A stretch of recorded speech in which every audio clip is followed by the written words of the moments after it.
Good morning and welcome to the Public Service Commission of South Carolina. We are here this morning for a proceeding in docket number 2022-13-A. Let's take a roll call of commissioners. Present in the hearing room we have Commissioner Justin Williams, Vice Chair Powers, Commissioner Carolee Williams, and Chair Belser, and with us virtually we have Commissioner Irvin and Commissioner Caston. I note that Commissioner Thomas is absent today. I'll recognize our staff counsel, Mr. Stark, to read the docket, please. Thank you, Madam Chair. Madam Chair, other commissioners, we're here for the proceeding in docket number 2022-13-A, which concerns the application of Chem-Nuclear Systems, LLC, a subsidiary of EnergySolutions Company, for the adjustments in the level of allowable cost and for identification of allowable costs. This is for fiscal year 2022 and 2023, Madam Chair. This proceeding's been scheduled for Thursday, April 20th, 2023 in the offices of the Commission at 10 a.m. Madam Chair, I believe the proceeding is ready to be heard. Thank you, Mr. Stark. Let's take appearances from the parties. Who's representing Chem-Nuclear Systems, LLC? Good morning. My name is David Black. I'm here today to represent Chem-Nuclear. Thank you. Good morning, Mr. Black. Thank you. I have Mr. Jason Jones with me here today. Good. We'll look forward to hearing from him. And who's representing the Office of Regulatory Staff?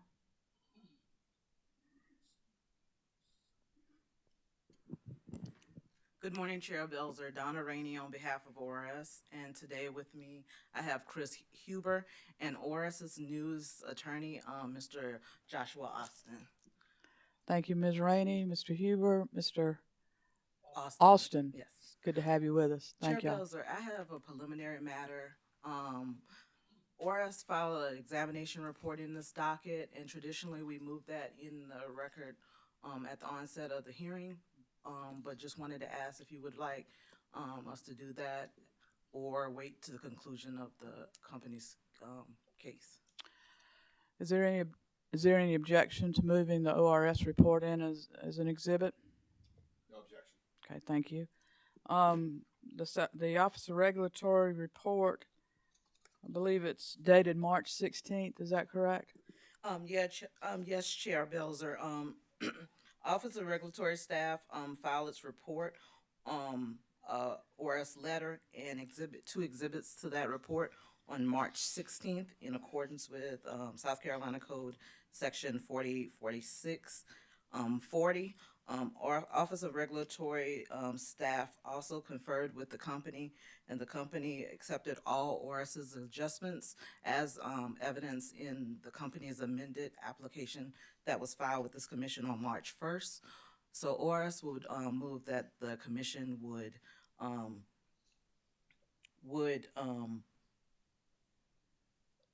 accept ORS's letter, examination report, and two exhibits to that examination report as the composite exhibit, hearing exhibit, and move it into the record. Ms. Rainey, I just want to be clear. When you say the ORS letter, is that the letter dated March 16th that accompanied the exhibit? Correct. Okay, not the earlier letter. No, the letter that was filed on the 16th as well. Just want to make sure we were clear. We will take the Office of Regulatory Staff's report, which consists of a letter of 2 pages and 2 exhibits for a total of 6 pages is what I've got. Correct. As a composite exhibit, we will mark it for identification as hearing exhibit number 1 and admit it into the evidence of this case. Thank you, Chair. Thank you. Anything further? Nothing else. Thank you. Mr. Black, you ready to proceed? Thank you, Chairwoman. We'd like to present Jason Jones, the director of our Barnwell operation. Mr. Jones, please come forward and the court reporter will swear you in.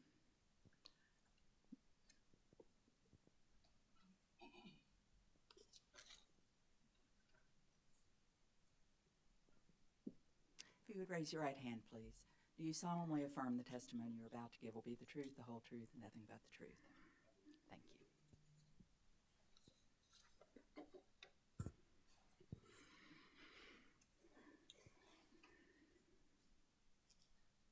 Good morning, Mr. Jones. Please state your name, position, and business address.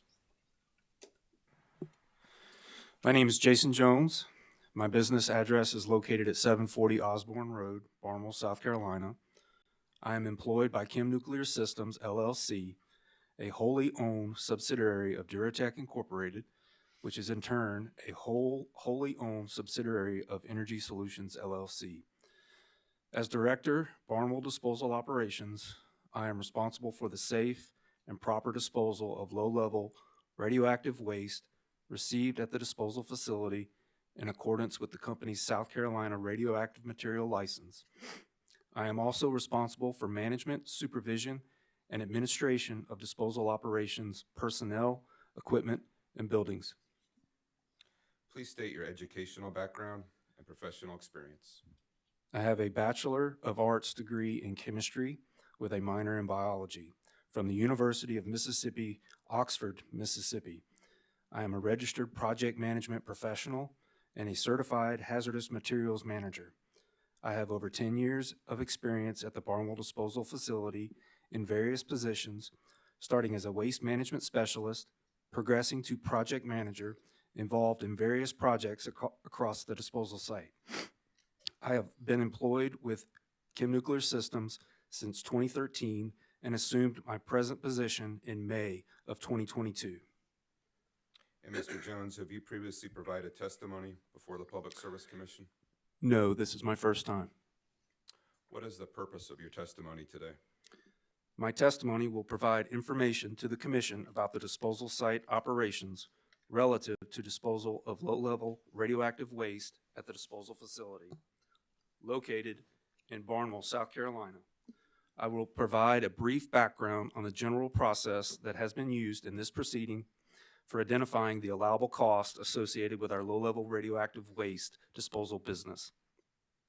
I have included an amended application for identification of allowable cost as an exhibit to my testimony. My testimony will be based on the amended application instead of the application filed in September of 2022. The amended application, including amended Exhibit A, amended Exhibit B, and amended Exhibit C, reflects the agreed-upon changes resulting from the Office of Regulatory Staff's annual audit of our allowable costs. My testimony will also focus on the principal differences in categories of cost between costs we actually incurred in fiscal year 2021-2022 and the estimated cost identified in Commission Order 2022-409. Finally, my testimony will summarize the cost we are requesting the Commission to identify as allowable for fiscal year 2022-2023 as shown in amended Exhibit C. And you're the same Jason Jones that prepared direct testimony that was filed with the Commission on March 1, 2023? Yes, I am. And Mr. Jones, if those same questions were asked today, would your testimony remain the same? Yes, to the best of my knowledge, my pre-filed direct testimony is true, and my answers to the questions posed would be the same today if given orally from the stand. At this time, I would respectfully request the Commission that Mr. Jones' pre-filed direct testimony be read into the record as if given orally from the stand. Mr. Jones's direct testimony that was filed on March 1st will be entered into the record as if given orally from the stand. Thank you. We would also request that Chem-Nuclear's March 1, 2023 amended application with Exhibits A, B, and C, as well as Mr. Jones' direct testimony be entered to the record as hearing Exhibit number 1. Well, we've already put the testimony in, so we just need to address the exhibit, I think, Okay. Mr. Black. So, Mr. Jones, we will accept the amended application that accompanied Mr. Jones's direct testimony, as mark that for identification as hearing Exhibit number 2 and admitted into the evidence of this case. And just to be clear, that is the amended application that was filed on March the 1st, 2023. It is. Thank you. Mr. Jones, have you also prepared a summary of your pre-filed testimony? Yes, my summary testimony will explain the allowable cost incurred in fiscal year 2021-2022 and the cost proposed for fiscal years 2022-2023. Please describe the disposal site operations in fiscal year 2021 to 2022, including changes from previous year's operations. We continue to operate as an in-compact disposal site accepting waste from the Atlantic Compact States of South Carolina, New Jersey, and Connecticut only. In May of 2022, EnergySolutions was acquired by Tri-Artisan Capital Advisors, LLC. Tri-Artisan was formed in 2016 and is based in New York City. The acquisition has had no effect on CNS day-to-day operations. Please describe the allowable costs incurred in fiscal year 2021 to 2022 and compare those costs to the amounts identified in Commission Order 2022-409. This part of my testimony will focus on the principal differences in categories of cost between actual cost incurred in fiscal year 2021-2022 and the cost identified in Commission Order 2022-409. Actual fixed costs are less than the cost identified in Commission Order number 2022-409. Fixed cost. Actual fixed cost incurred in fiscal year 2021-2022 were $319,560 less than the fixed cost identified in Commission Order number 2022-409. Chem-Nuclear proposed no adjustment in the fixed cost in the original application. In the amended application, Chem-Nuclear proposes no adjustment as shown on amended Exhibit A. Variable costs. Variable costs consist of two parts. I will discuss variable labor and non-labor cost, and then variable material cost for the concrete disposal vaults, variable vault costs. Variable labor and non-labor cost. The actual variable labor and non-labor costs experienced in the disposal of waste in fiscal year 2021-2022 resulted in a total variable labor and non-labor cost of $218,020.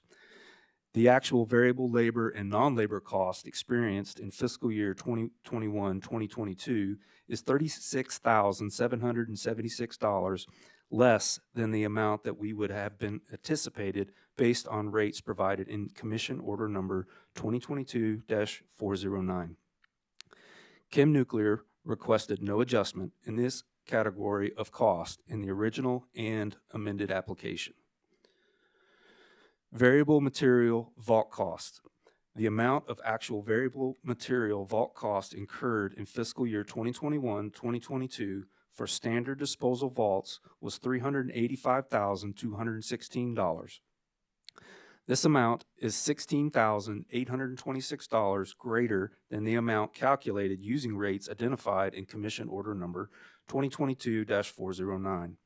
Chem-Nuclear requested no adjustment in this category of cost in the original application, but now requests an adjustment of $16,826 in this category of cost in the amended application.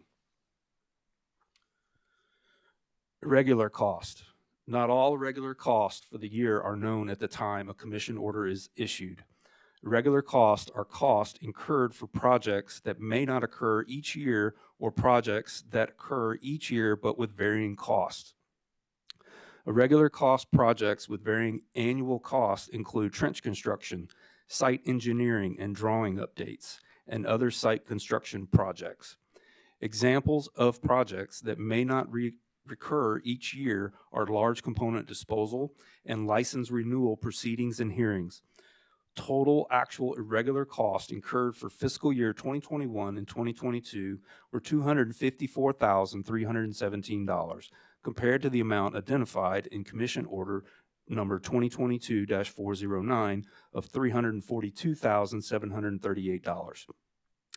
Therefore, Chem-Nuclear seeks no adjustment in irregular costs as shown in the original and amended application.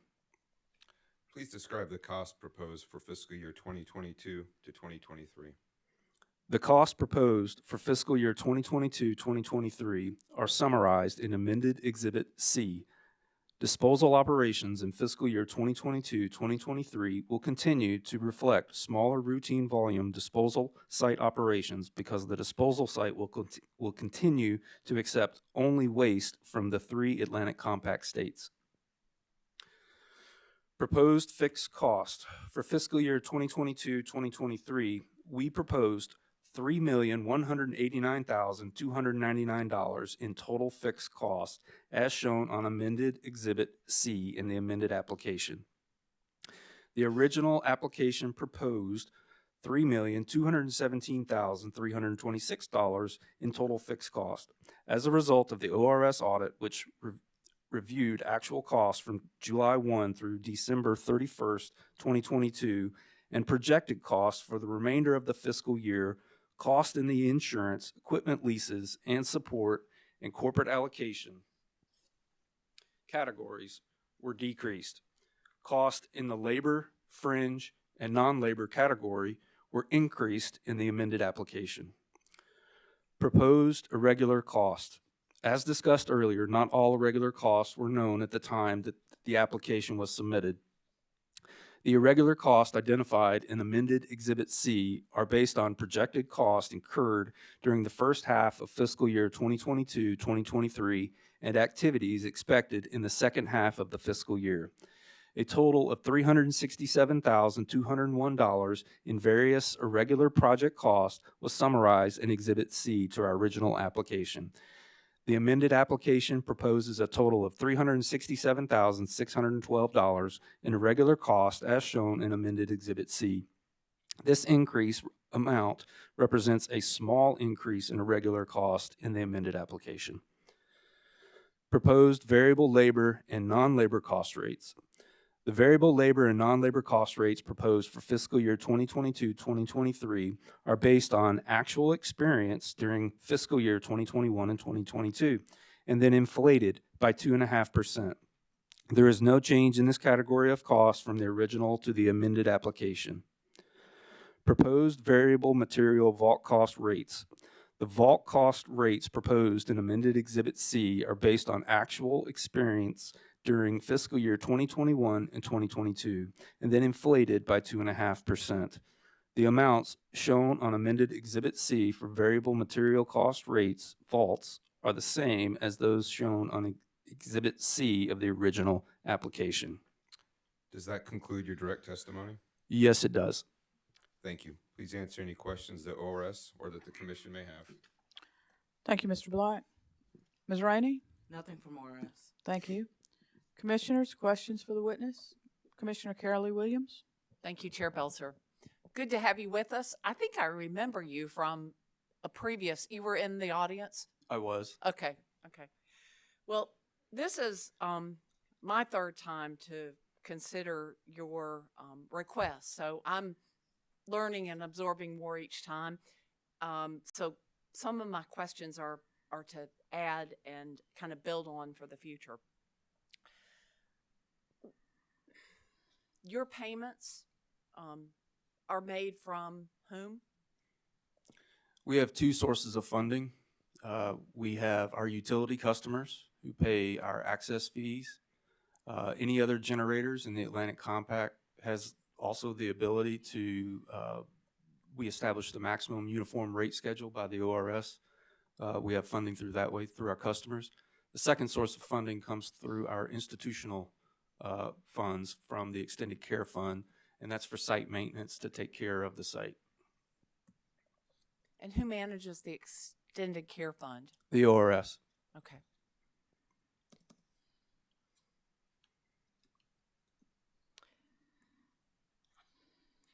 What is your fiscal year? Currently, we're in 2022, 2023. For the, what does it run from and to? July 1st through June 30th. And when will your next application be due? We'll file the next application in September, around that time frame.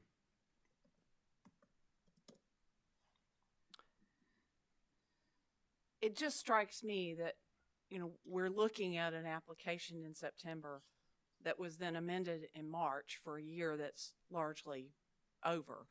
And especially in this case, so my next question is, do you know if there's a reason why we need to have a hearing when there's so little, is there a reason that the Public Service Commission must have a hearing for you all? There is a reason, and I believe it's within the Atlantic Compact law. Okay. that the Public Service Commission has to approve our allowed costs. And the reason for the delay is the ORS completes an audit of the first 6 months of the fiscal year. After that audit, we have the chance to come to an agreement on our allowable costs. And all I'm wondering about is whether there's a need to have a physical hearing or a paper hearing in circumstances like we may have today. Yeah, okay.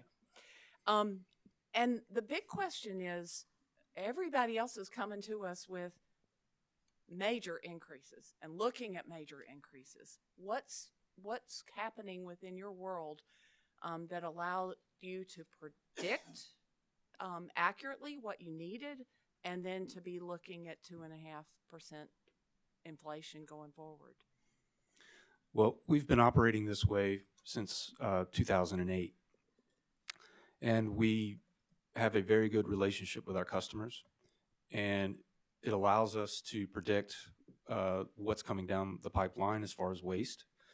We have regular conversations to discuss, does anyone have any large components? Does anyone have any irradiated hardware shipments? But typically it's routine. And so based upon that routine, we're able to fairly predict what our costs are going to be. I wish the rest of the world were that easy. Thank you. No further questions. Thank you. Thank you, Commissioner. Vice Chair Powers? Thank you. Really just one question. What changed the labor cost by $200,000? So our corporate did a wage increase for the majority of personnel throughout the company, not just Chem-Nuclear, but the rest of EnergySolutions facilities. And that adjustment caused our labor costs to increase. It was to bring, due to the high inflation, high gas, it was to bring some of our employees to where they needed to be so that they would continue to work for us. So it wasn't new positions, it was just a salary increase. That's correct. Was the salary increase equitably split as far as the workers on every level, or is this a top-heavy increase? It did not affect the top. I did not get a pay increase. Good. But most of my employees that work for me did. Okay. Thank you very much. You're welcome. Commissioners, questions for this witness? Commissioner Justin Williams? Good morning, sir. How are you today? Good morning. Is this your first or second year? This is my first year. First year? Well, I appreciate you being here. You don't have an easy job. I think your predecessor was there for how long? Ben Smith, he had been with Chem-Nuclear for 38 years. Yeah, I thought so. I thought it was something like that. And so 38 years from now, we're still going to be seeing you, right? I hope so. Okay. All right. Other than what has been listed in your pre-filed testimony and what you discussed with us this morning, anything you think we should be concerned about with your site and the operations? I think the site is very well organized. It's pretty much routine. We do have, site maintenance issues that come up from time to time. That is the reason for the extended care fund. As to my knowledge, the site is operating within compliance. As you know, we are audited by DHEC.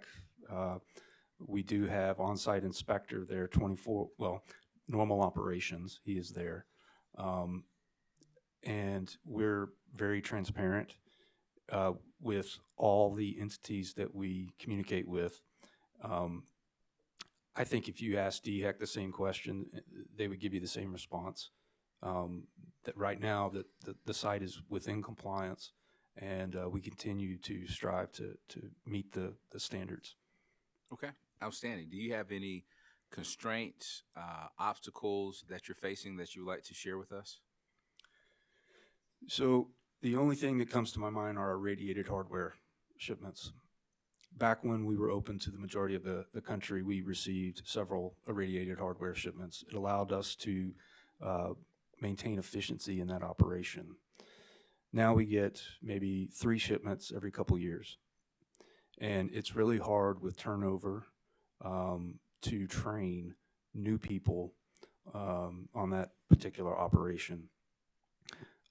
We have made strides in developing call cards with some of our employees. They receive those call cards, they get a pay increase. That to me is one of our operations that it's a challenge to just maintain efficiency. And you live in the community, right? I live in Aiken. Aiken, okay. And the site is in Barnwell. That's correct. Right. Okay. Do you know off the top of your head how many residents, local residents, you employ? I would say, depending on what you consider local, you know, we have several employees from Williston, Windsor, Barnwell, Aiken. You know, if that's the majority of where we draw our talent from. We do have a couple of outliers. We have one person from Evans, Georgia that drives to Barnwell. But pretty much, you know, 95% of the people are from those counties. Generally speaking, the members of the community at the site location are generally supportive of your organization and the presence. That's from my understanding. Do you have a different understanding? No, I do not. They're very supportive. Okay. Is there anything that we can do for you based on your understanding of our role to help with some of the challenges that you discussed? Not that I can think of at this time. Okay. All right. Well, thank you so much, sir. And you know, you have a great attorney, and you may not necessarily want to communicate with us directly, but if there's ever any concerns or issues that you think need to be addressed, there's no need to wait until the review to discuss them. We will be happy to hear them in the appropriate manner. Okay, thank you. Thank you for being here.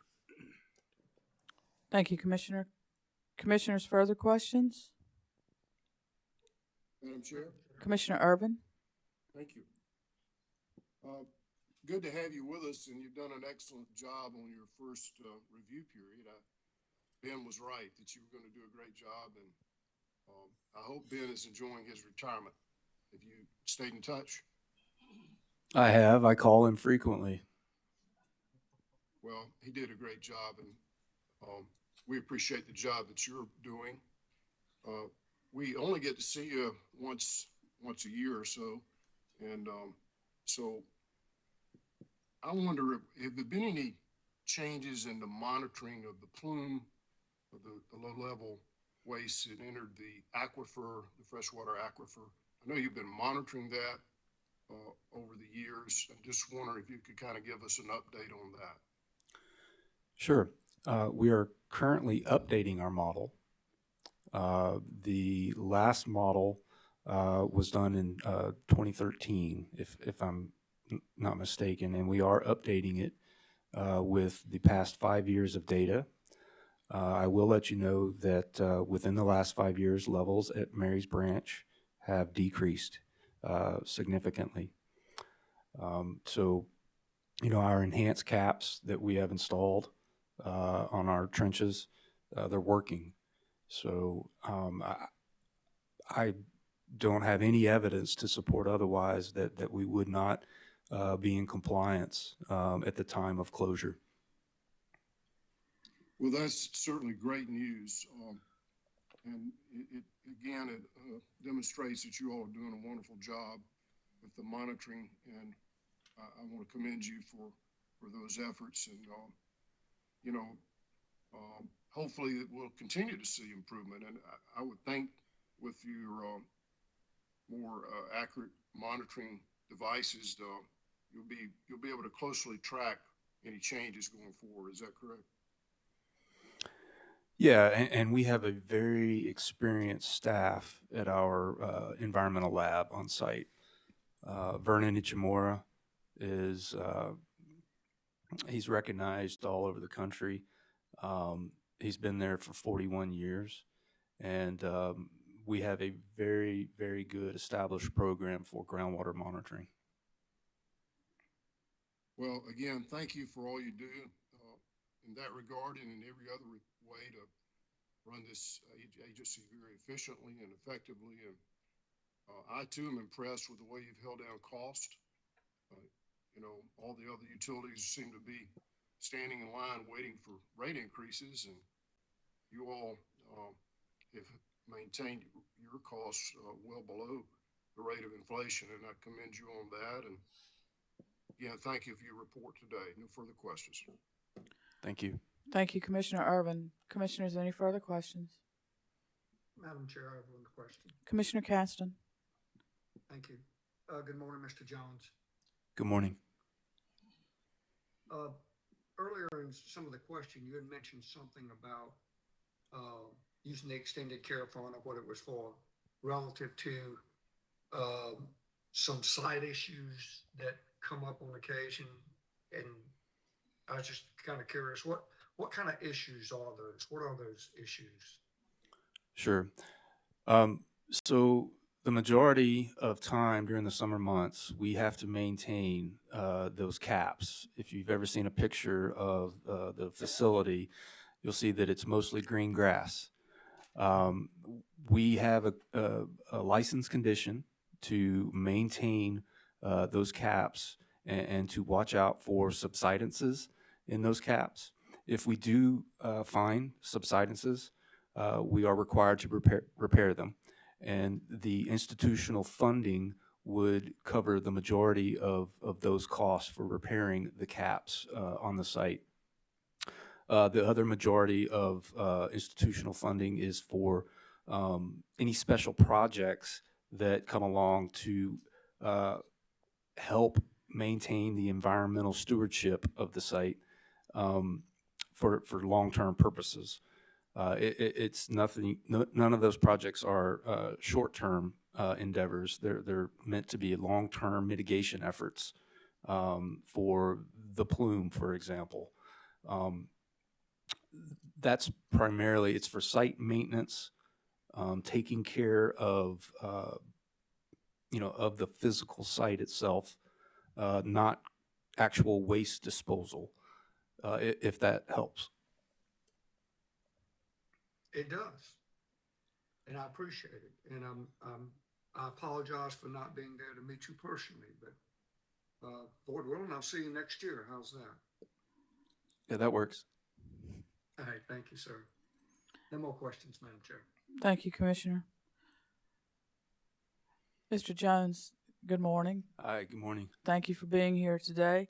You mentioned in your discussion of irregular costs, you mentioned that an example of a project that may not recur each year is licensing. Do you know how far out the current license goes? So we've been under timely renewal for quite a while. I want to say around 2003. Okay. We've been under timely renewal. We did submit a renewal application in 2019, and that is currently under review with DHEC. We expect that license to be released for public comment soon, and then hopefully we can have that license issued soon after that, hopefully this year. Okay, so that's kind of an ongoing, non-recurring matter. Is that correct? Well, since you've submitted it but haven't completed it. It is, but the effort, we submitted it in 2019, but as far as our effort and our cost, for the last 3 or 4 years, we haven't incurred any cost. It would basically be if we have hearings, public comment hearings or things like that, that would be irregular for us. And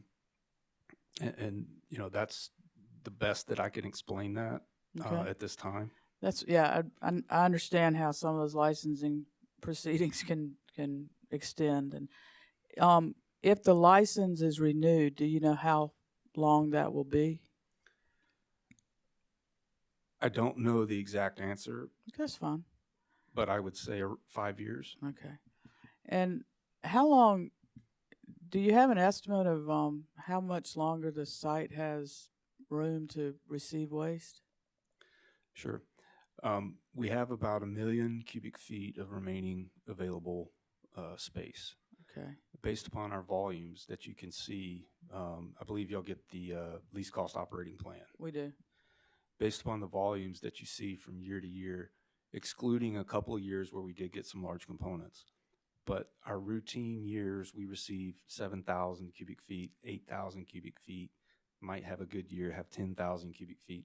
And you can do the math. I mean, based upon the volumes there, we expect to continue to operate for these facilities because none of them are in decommissioning right now. So we don't expect a whole lot of large components. We expect the routine, maybe every couple of years we'll get an irradiated hardware shipment. But we expect to continue to operate for many years. Okay. Thank you. Thank you. Appreciate that. Mr. Black, any redirect? Nothing further, thank you. Thank you. Mr. Jones, you may stand down. Thank you. Does that complete your case, Mr. Black? It does. Thank you. Thank you, Chair. Anything further from the Office of Regulatory Staff? Nothing further from ORS. Okay, thank you. Do you get proposed orders? Okay. I was just asking staff counsel about proposed orders, so he will communicate with y'all after the hearing via email, if that works for y'all. Okay. If there's nothing further to come before the commission, here's your last chance. Okay, then thank you very much for your attendance this morning. We will adjourn this hearing, and staff counsel will communicate about proposed orders. Thank you very much. Have a good day. We're adjourned.